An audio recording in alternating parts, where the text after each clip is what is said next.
The great council chamber floated in the heart of the alien capital, a place where hundreds of races gathered under glowing pillars of light. Walls shimmered with energy screens that showed the stars of distant worlds. The council had ruled for thousands of years, and in their eyes, no world had ever dared to resist them.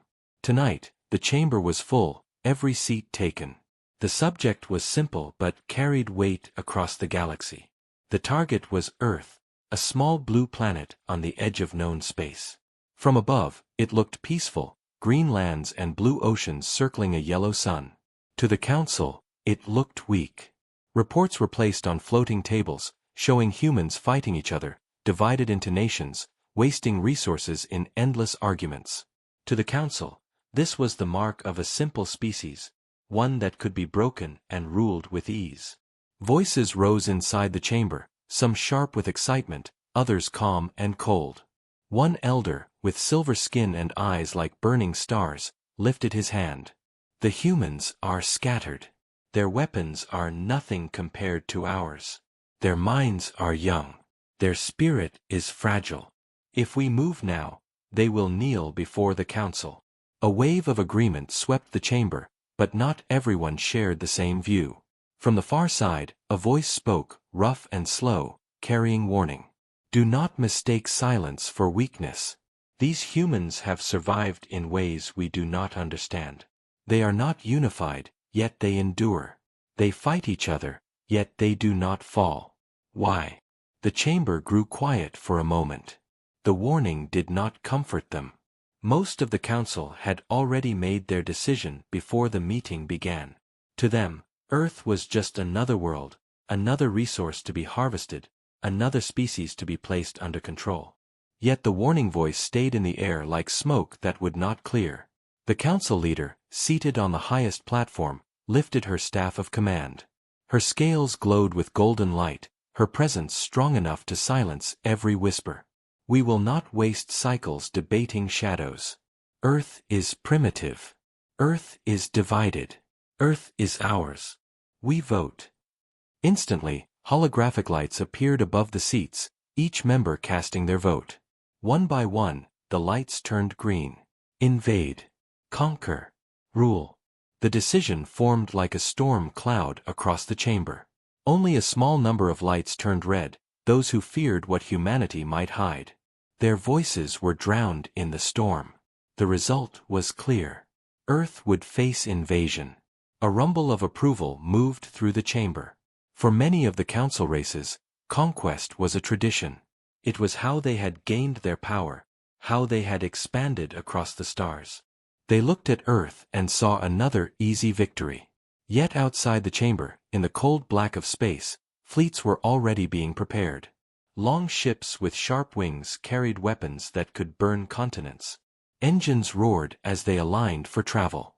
The soldiers inside trained with discipline, believing the mission would be simple.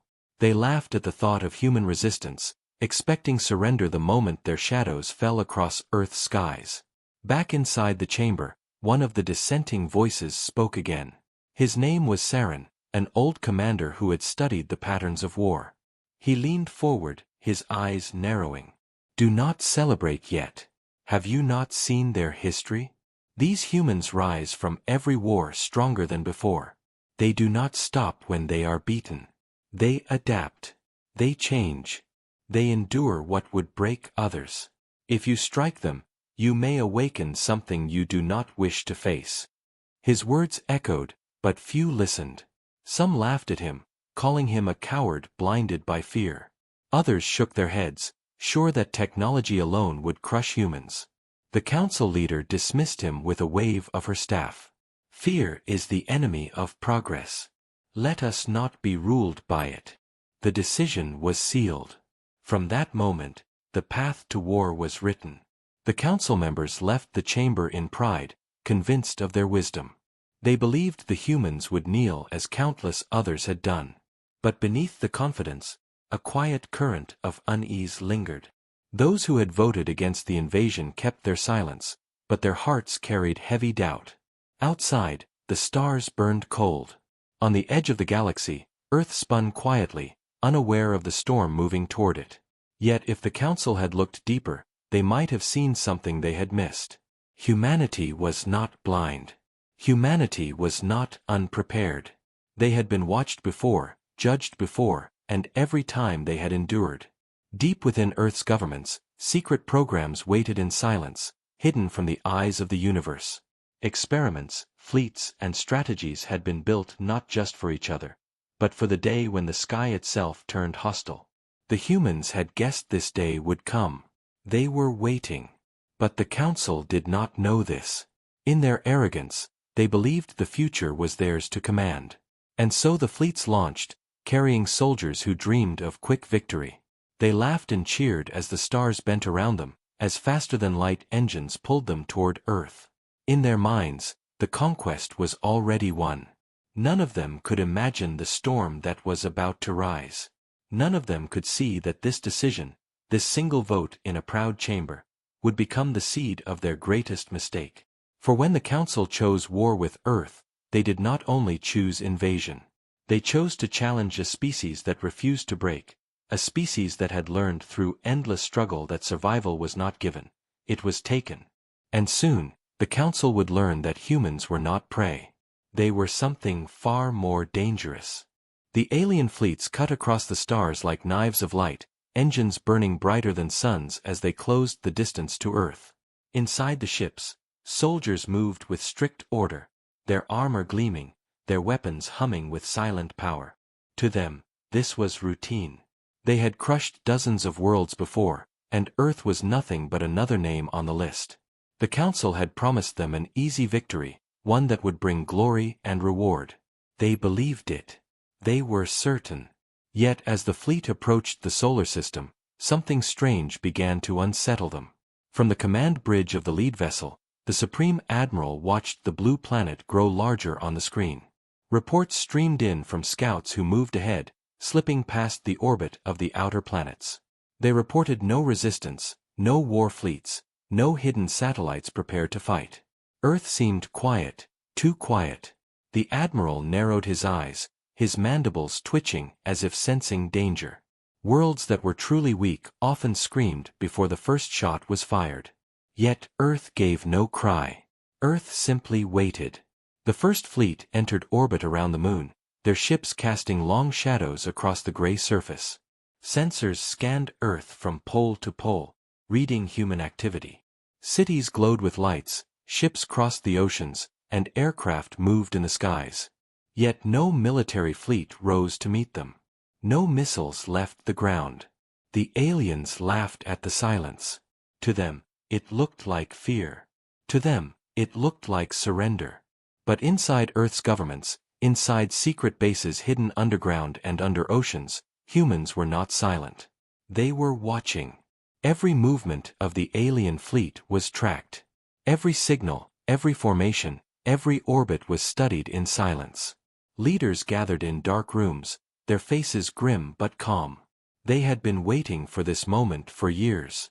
While the Council believed humanity was blind, Earth had been preparing for the day when the stars would bring enemies instead of peace. In orbit, the aliens finally made their presence known. A great voice, amplified across all frequencies, boomed across the skies of Earth. Humans of Earth, you are now subjects of the Council. Your governments will surrender immediately. Your weapons will be destroyed. Your resources will serve a higher purpose. Kneel, and you will be spared. The voice echoed across radios, televisions, satellites, even the simplest devices. Billions of humans heard it. For a moment, the world stood still. On the alien ships, commanders expected panic, riots, surrender. They expected the humans to break down and beg for mercy. But that did not happen. Instead, silence returned. From the largest cities to the smallest villages, no reply was given. Governments made no announcement. Armies made no move. The aliens grew restless.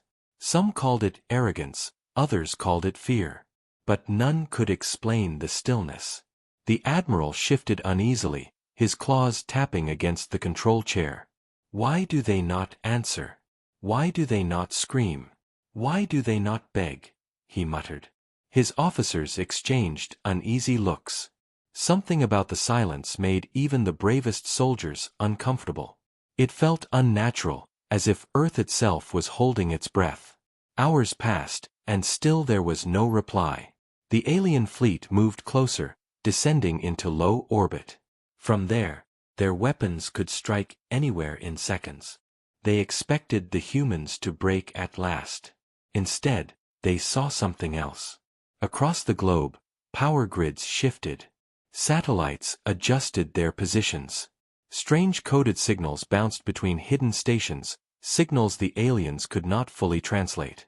Their translators reported fragments. Words like standby, phase 1, and initiate appeared in the fragments. The admiral ordered immediate scans, searching for weapons, but nothing appeared strong enough to threaten them. Still, he felt the weight of something just out of sight. Then the first human response came. It was not a plea. It was not surrender. It was a single broadcast, short and calm, played in every language across Earth. A human voice, steady and cold, spoke only 4 words: "We are still here." That was all. No threats, no explanations, no begging. Just a statement. The aliens laughed, mocking the humans for their defiance. Yet behind their laughter, unease grew sharper. What kind of species answers a demand for surrender with only that?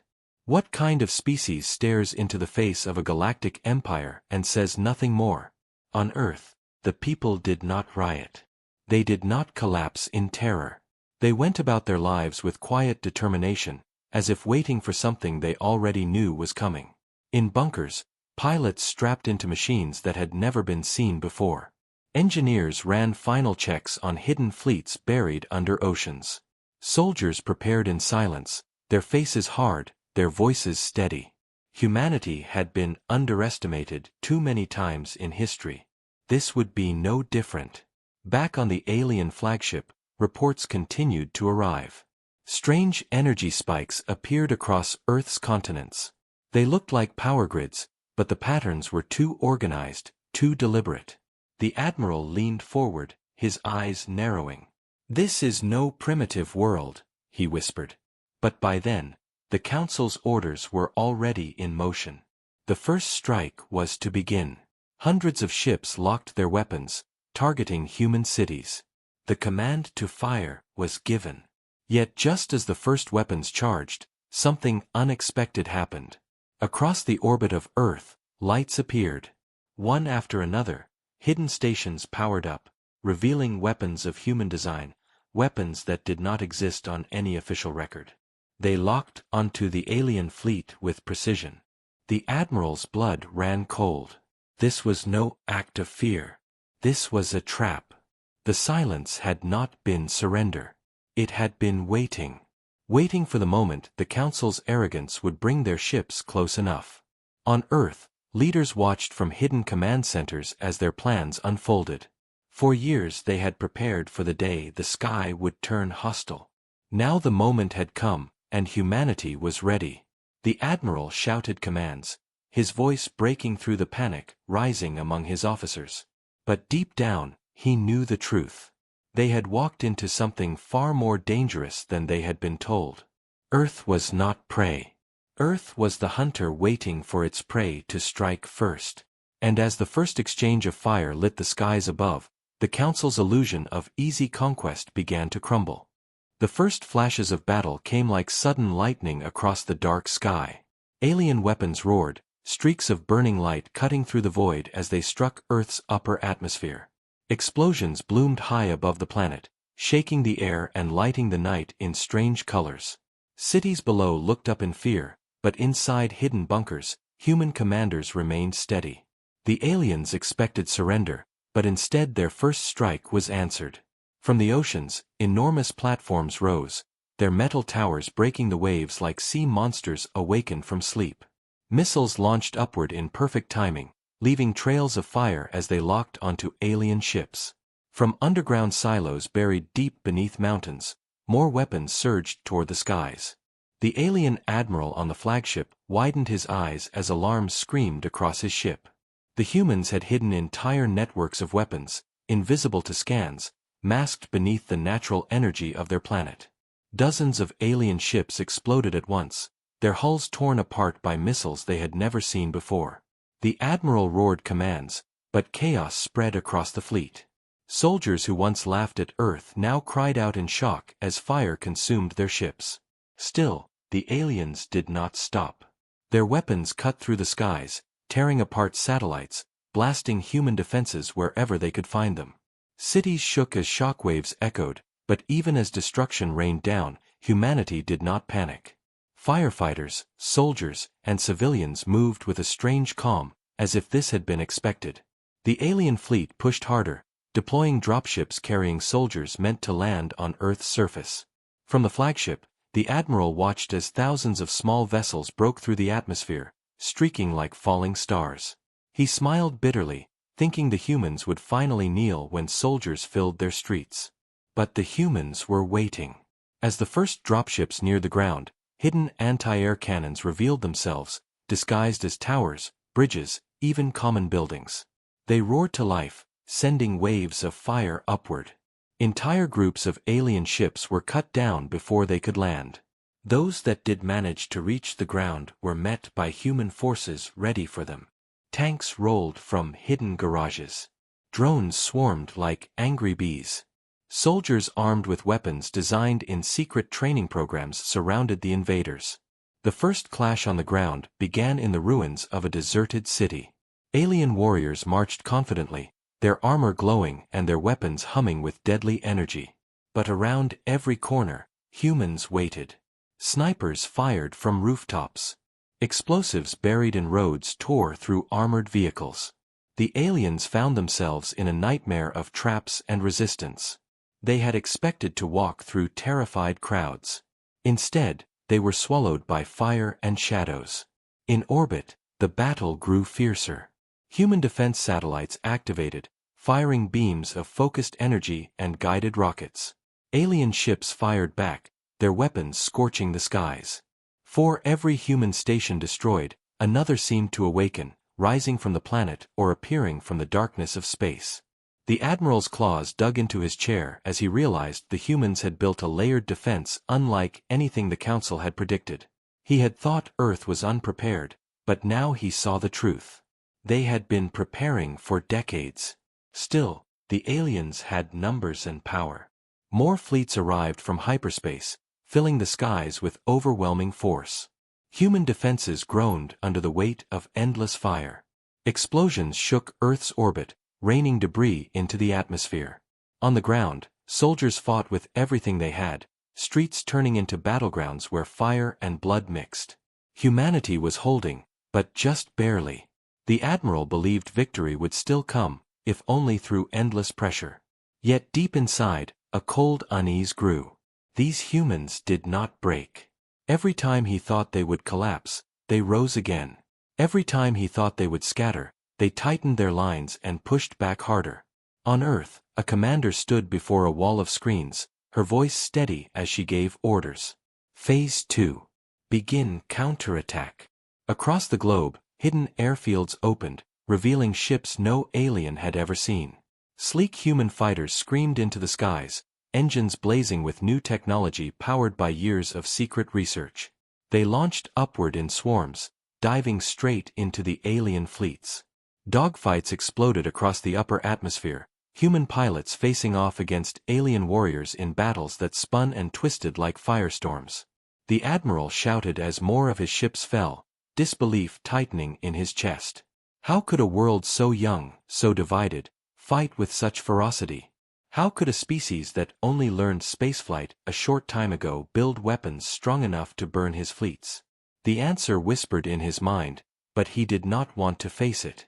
The humans had been underestimated. They were not weak. They were not unprepared.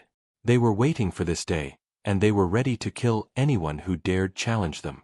The first strike, meant to break Earth's spirit, instead awakened its fury. Civilians cheered as human fighters streaked overhead, blasting alien ships from the sky. Soldiers fought with iron will, refusing to give ground even when outnumbered. Engineers worked tirelessly to keep weapons firing, fixing broken machines with desperate speed. Humanity moved as one, a unity the Council never believed possible. The Admiral watched in silence as another of his fleets was torn apart. He had never seen anything like this, never faced an enemy that refused to die no matter the cost. He realized the Council had made a mistake, a terrible mistake. Earth was not just another world to conquer. It was something far more dangerous, something that grew stronger every time it was attacked. As the battle raged on, the skies above Earth became a storm of fire and metal. Ships burned, debris rained, and the ground shook with the weight of war. Yet, in the heart of that chaos, humanity stood firm. The first strike had begun, but the Council would soon learn it would not be the last. For the humans were only getting started, and their answer to invasion would echo across the stars. The night sky above Earth had turned into a sea of fire. Alien ships burned like falling stars, crashing into the oceans and deserts, while human fighters streaked through the chaos with unmatched speed. The first strike had ended in disaster for the invaders, yet the war was far from finished. The Council's fleets regrouped, sending reinforcements from every corner of their empire. They still believed sheer numbers would crush humanity. But on Earth, the time for defense was ending. Humanity had decided to answer. Deep underground, in command centers hidden from alien eyes, human leaders gathered around glowing maps of the battlefield. Their voices were calm, their eyes sharp. They had survived the first blow, and now they would strike back. Orders were given with precision. Entire divisions shifted into new positions. Fleets hidden in the depths of oceans began to rise, breaking the waves as massive warships powered by hybrid technology revealed themselves. These were not ordinary machines. They were the result of decades of secret planning, born from the fear that one day the stars would bring invaders. Their engines roared as they lifted from the seas and climbed into the skies. In orbit, alien commanders laughed when they saw the human ships. To them, they looked crude compared to the sleek designs of the Council. But when the battle began, the laughter died. Human warships moved with unpredictable patterns, dodging fire in ways no Council ship ever had. Their weapons struck with brutal precision, tearing through shields and armor.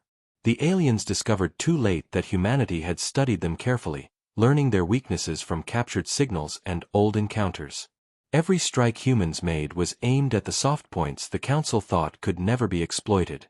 On the ground, soldiers prepared for a counterattack. Alien troops had dug into positions on several continents, believing they had control of key territories. But at dawn, the silence broke. Human tanks rolled forward, supported by drones that swarmed the skies like flocks of steel birds.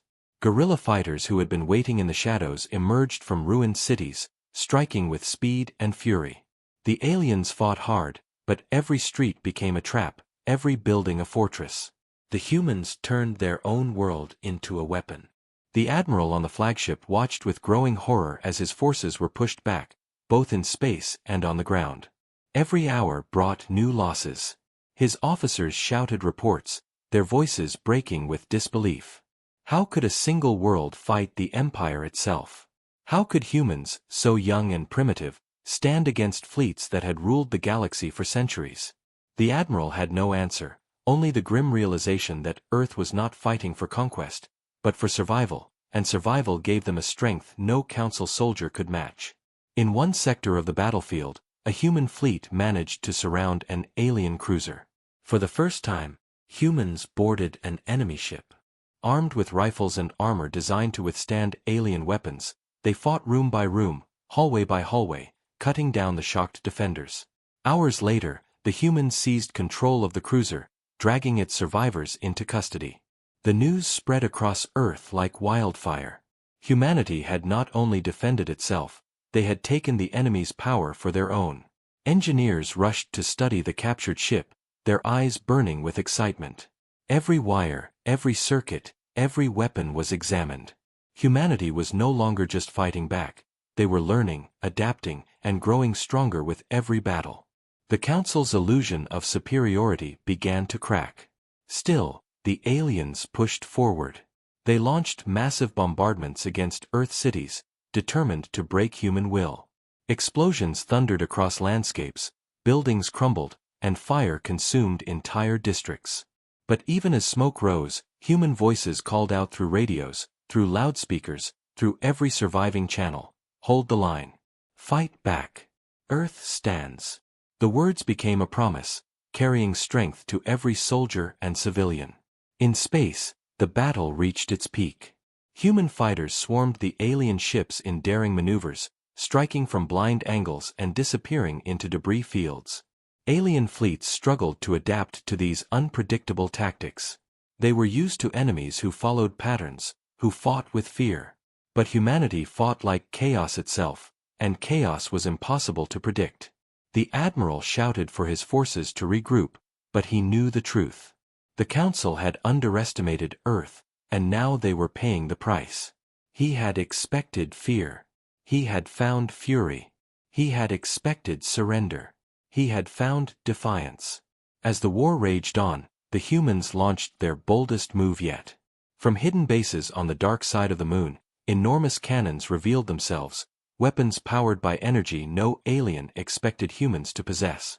They fired beams of blinding light, cutting through alien battleships like blades of fire. One after another, the mighty ships of the council fell, their wreckage scattering across the void. The admiral's heart sank as he realized control of the battle was slipping away. His officers looked at him with fear in their eyes, not fear of humans alone, but fear of what would happen when the council discovered the truth, that their great fleets had been humbled by a world they had called primitive. On Earth, commanders received the reports with steady expressions. Victories were celebrated quietly, not with cheers, but with determination. They knew the war was not won yet. The council would send more fleets, larger and stronger than before. But for now, Earth had given its answer, and that answer was clear. They would not kneel. They would not surrender. They would fight until the last city burned, until the last soldier fell, until the stars themselves went dark. Humanity's answer to the council's war was defiance, and that defiance shook the empire to its core. Far away, in the grand chamber of the council, whispers began to spread as reports arrived. Some members refused to believe them, calling them lies. Others trembled in silence, realizing what had been unleashed. The illusion of Earth's weakness had shattered, and the shadow of humanity now stretched across the stars. The war was far from over, but one truth was already clear. The council had chosen war, and Earth had answered. And the answer had shaken their empire in ways they could not yet imagine. The war in orbit had become a storm of fire and broken metal, a battlefield of wreckage where both human and alien ships drifted like burning ghosts. The council's fleets were vast, but their numbers no longer carried the certainty of victory. Earth had survived the first strike, Earth had answered with fire, and now the balance began to shift. In a hidden command bunker beneath the mountains, human leaders watched the screens as data poured in. Every alien ship destroyed, every captured fragment of technology, every victory earned through blood was recorded and studied. Humanity was not only surviving, they were learning faster than the enemy could understand. Engineers worked without rest, tearing apart captured alien weapons and reverse engineering their secrets. Already, new prototypes were being fitted onto human fighters and tanks.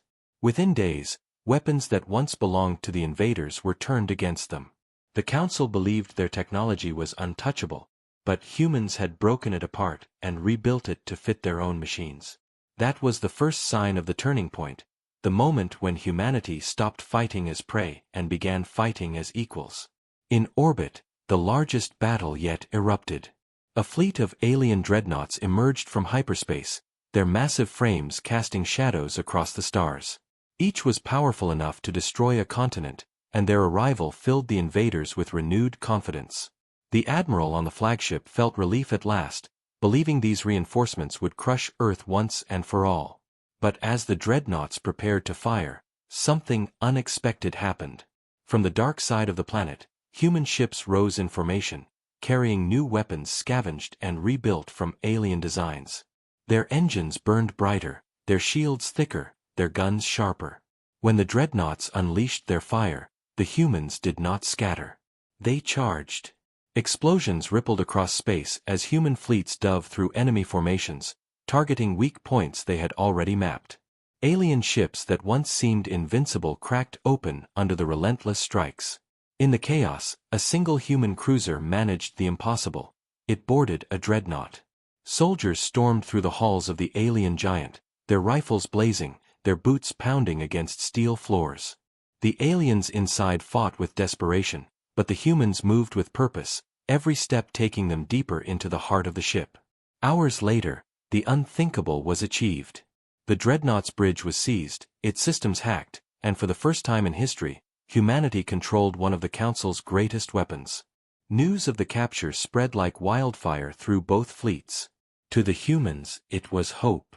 To the aliens, it was fear. The admiral clenched his claws, rage and disbelief burning in his chest. This was not the war he had promised the Council.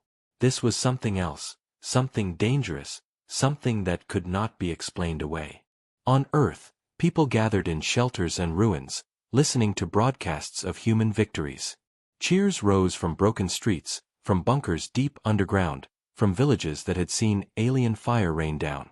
Even as cities burned, hope grew. Humanity had shown they could not only endure but also strike back with power the Council had never expected. On the ground, alien forces began to falter.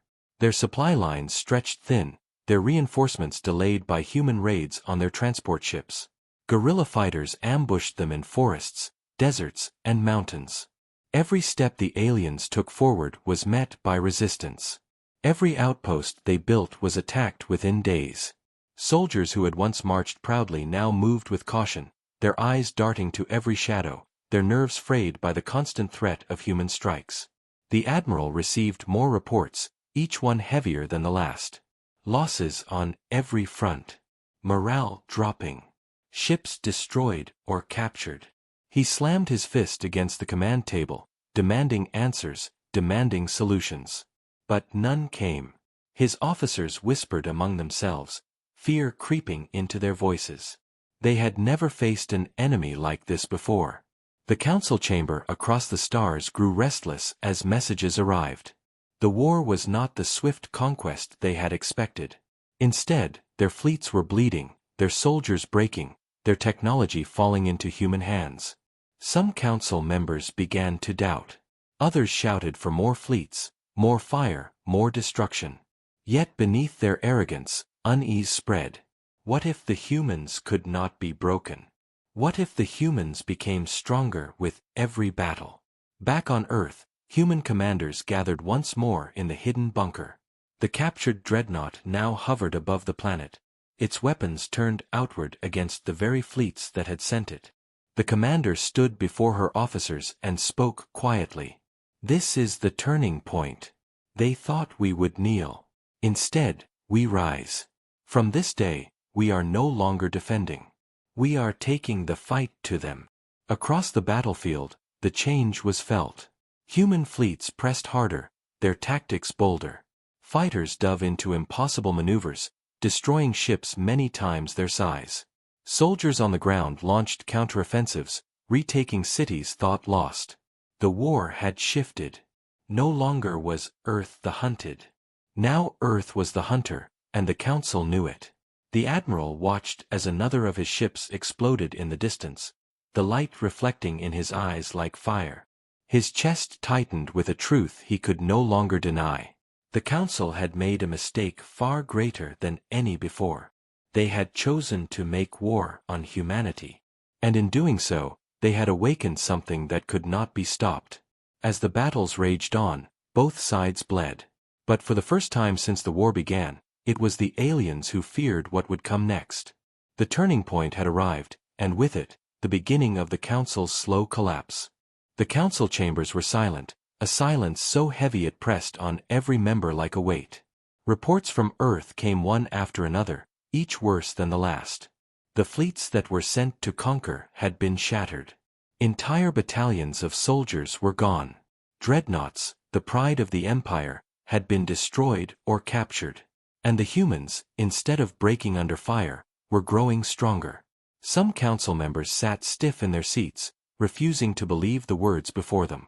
"It is impossible," one cried, his voice shaking. "A single planet cannot defeat the fleets of the Council. The reports are lies or exaggerations. But others said nothing, for they knew the truth. The evidence was clear. Images of human warships now equipped with alien technology filled the screens. Captured soldiers spoke of battles lost, of human soldiers who fought like creatures possessed. The arrogance that once filled the chamber had cracked, replaced by fear. Far away, on the flagship still orbiting Earth, the admiral stood with his claws clenched, staring at the broken remnants of his fleet. He had led dozens of wars in his life, victories won easily and without question. But this was different. Humanity did not follow the pattern of other conquered worlds. They did not surrender. They did not beg. They adapted, they endured, and they struck back with fury. His illusions of an easy victory had shattered the moment his dreadnought was seized. Now, every battle felt like a test he was slowly losing. On Earth, the humans pressed harder. They had taken the invaders' weapons and bent them to their will. Fleets rose from hidden bases, now equipped with shields and cannons stolen from alien ships. Soldiers carried hybrid rifles that fired with deadly accuracy, weapons built from both human and alien designs. Every hour the humans fought, they grew sharper, faster, stronger. The illusion that Earth was a primitive planet had been burned away in fire. In the cities, where smoke and rubble covered the streets, civilians refused to bow. They carried supplies to soldiers, built barricades, and turned their homes into fortresses. Children whispered stories of human victories, stories that gave courage to those still afraid. Even in the darkest hours, the spirit of humanity did not break. The admiral watched as his soldiers on the ground reported more defeats. In forests, they were ambushed. In mountains, they were hunted. In cities, they were trapped and destroyed by fighters who knew every street and tunnel. What was meant to be conquest had become survival for the Council's forces. The illusions of superiority that had guided them for centuries no longer held. They had believed technology was enough, that power and numbers would crush any enemy. But humanity had proven something else, something the Council had forgotten. Willpower, unity, and the refusal to surrender could match any fleet. Inside the Council chamber, debates turned into shouting matches. Some demanded retreat, claiming that continued war would only drain their empire further. Others screamed for total destruction, calling for weapons that could burn Earth from orbit and leave nothing behind. But even those voices carried doubt.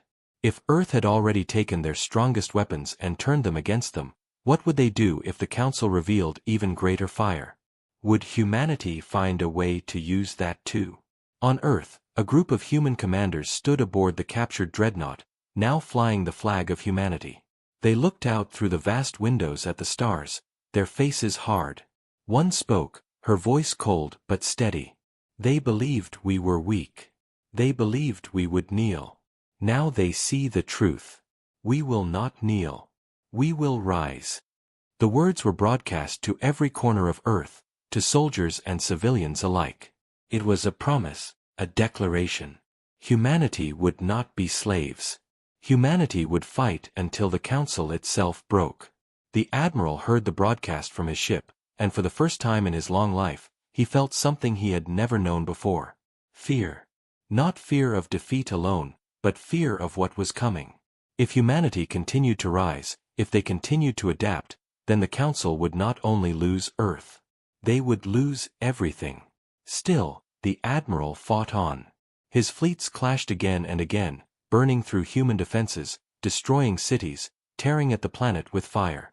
But each time, the humans returned the blow twice as hard. Each loss drove them to strike with even more fury.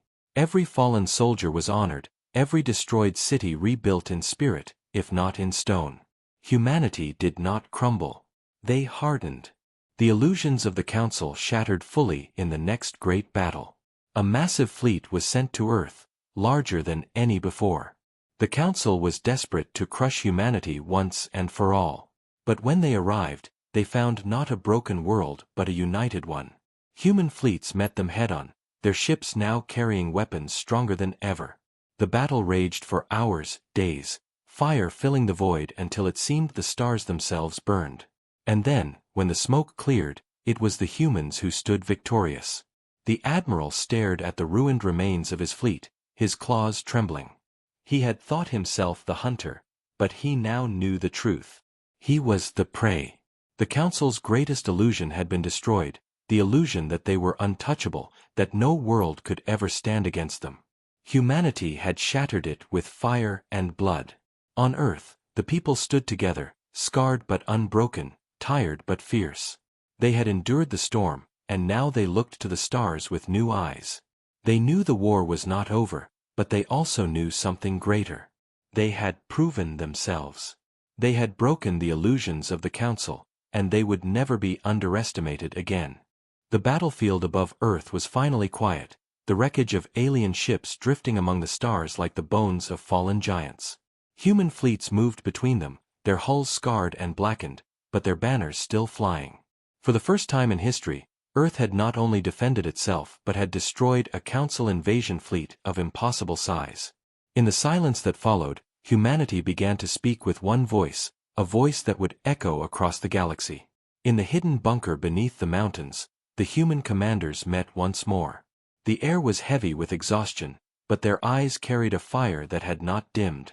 On the table before them lay maps of the stars, routes of alien fleets, and intercepted transmissions from the Council. The war was far from over, but humanity had earned something greater than a victory. They had earned the chance to send a warning. The lead commander, a woman whose face was marked with scars from the earliest battles, stood and spoke. "We cannot hide anymore. The Council will send more fleets, more armies, and more fire. If we only defend, we will be crushed. But if we strike first, if we make them fear us, then they will think twice before ever touching Earth again." Her words rippled through the room, and though some hesitated, none disagreed. Humanity had suffered too much to allow the enemy to regroup in silence. Far away, in the Council chamber, panic spread like a disease. Messages had arrived, carried across the stars by broken fleets and fleeing soldiers. The humans were no longer prey. They were predators now, dangerous and unpredictable. Council members argued furiously, their voices rising until the chamber shook with their fear. Some demanded more armies, others demanded retreat, but none could agree. They had built their empire on illusions of control, but those illusions were falling apart. In the shadows of the chamber, whispers began. What if the humans were not just defending? What if they came for the Council itself? Back on Earth, scientists and engineers worked day and night, building new weapons from alien wreckage. Massive ships were being constructed in orbit, the first true human warships, larger than anything they had ever built before. Each one carried weapons designed from the stolen secrets of the Council. Each one was a symbol of Earth's warning. When the first of these ships launched into space, civilians across the planet cheered. They called it the dawn, for it marked the beginning of something new. The admiral who had once believed in easy victory watched in silence from his damaged flagship, his mind torn between duty and dread. He had seen what humans could do when cornered, and he knew what they would do now that they had the power to strike back. Humanity's warning came in fire. A fleet of human ships, led by the Dawn, jumped into alien-controlled space. They did not attack cities or civilians. Instead, they struck at military outposts, shipyards, and supply lines. Every blow was calculated, every strike meant to send a message. You cannot touch Earth without paying the price. Alien soldiers, once proud and confident, now spoke of humans in whispers. They told stories of fighters who never stopped, who turned defeat into victory, who used the weapons of their enemies against them. Fear began to spread faster than any fire. The Council gathered again in desperation. Their leaders shouted over one another, blaming the admiral, blaming the fleets, blaming anyone but themselves. Yet beneath their fear was a realization they could not escape. Humanity had done what no other world had ever done. They had not only survived, they had fought back. And now, they were warning the entire galaxy that they would never be victims again. On Earth, the commanders prepared a broadcast. Across the stars, to every world, every fleet, and every council chamber, the message was carried. The scarred commander appeared on screens, her voice steady and sharp. We are humanity. You came to enslave us, to burn our world, and to break our spirit. You failed. We stand unbroken, and we are no longer only defending. If you come again, know this, we will not only resist. We will bring the war to your heart. We will show you the cost of your arrogance. This is your warning.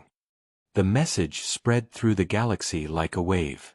To oppressed worlds under the Council's rule, it was hope. To the Council's fleets, it was fear. And to the Council itself, it was a reminder that their empire was not unshakable. The Admiral listened to the message in silence. His officers waited for orders, but he said nothing. He knew the truth. The humans had spoken not only to the Council, but to every being who had ever felt the Council's chains. If others rose as the humans had risen, the Empire would not survive. In the weeks that followed, human raids continued. Shipyards burned. Convoys vanished. Patrol fleets were torn apart in ambushes. Each strike was precise, brutal, and unrelenting. Humanity did not seek destruction for its own sake. They sought respect, they sought safety, and they sought to carve their place in the stars with fire. The Council's illusions crumbled further with every report. They had believed no world could resist them. Now they faced a world that not only resisted but warned them openly. In the streets of Earth's ruined cities, people rebuilt with new strength. Factories rose from ashes, schools reopened, and families buried their dead with the promise that their sacrifice had not been in vain. Humanity had been scarred, but their scars were a reminder of what they had endured and what they had overcome. The Admiral stood at the edge of his flagship's bridge, looking out into the stars. He knew the war was far from over, but he also knew something far greater.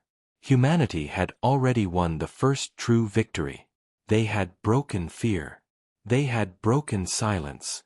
And with their warning, they had declared themselves not as prey, not as slaves, but as equals in the galaxy. The Council would never look at Earth the same way again. Humanity's warning had been spoken in blood and fire, and it would not be forgotten. The stars no longer looked the same to humanity. Once they had seemed like unreachable lights in the night sky, distant and silent, but now they were battlefields, frontiers, and promises. Earth had suffered, burned, and bled, but it had survived. More than that, it had risen. The final battles had left scars across cities and continents, yet from the ruins came strength. Factories rebuilt faster than they were destroyed, ships launched into orbit with names of fallen heroes, and a united Earth stood where once there had been only nations divided. The Council had thrown its greatest fleets at humanity, and still the humans remained, sharper than before. In the underground bunker, the human commanders gathered one last time. They had endured war and chaos together, and now their eyes turned toward the future. On the screens before them shone the wreckage of alien ships, but also the shining hulls of new human warships, ships not just rebuilt from alien wreckage, but designed by human hands, built with human will, powered by human ingenuity. One commander spoke quietly, his voice carrying across the room. We have fought them here, on our soil, in our skies, in our oceans, and in the black of space. We did not ask for this war, but we did not fall. Now the galaxy knows our name. Another commander, the scarred woman whose voice had carried the warning, leaned forward. The Council will regroup. They may try again, or they may not. But the truth is this, we are no longer only a world. We are a power. And powers do not wait to be attacked. They shape their own future. Her words hung heavy in the air, and though no one spoke, every soul in the room felt the weight of them. Outside, in orbit, the captured dreadnought floated among human ships, a symbol of what had been won. No longer a weapon of the Council, it was now a fortress of humanity, renamed Unity. From its bridge, young officers trained beside veterans, learning how to carry Earth's flag into the stars. The Council, across the galaxy, sat in silence. Reports had stopped being victories. Every fleet they sent to Earth came back broken, if it came back at all. Their illusions of invulnerability were gone.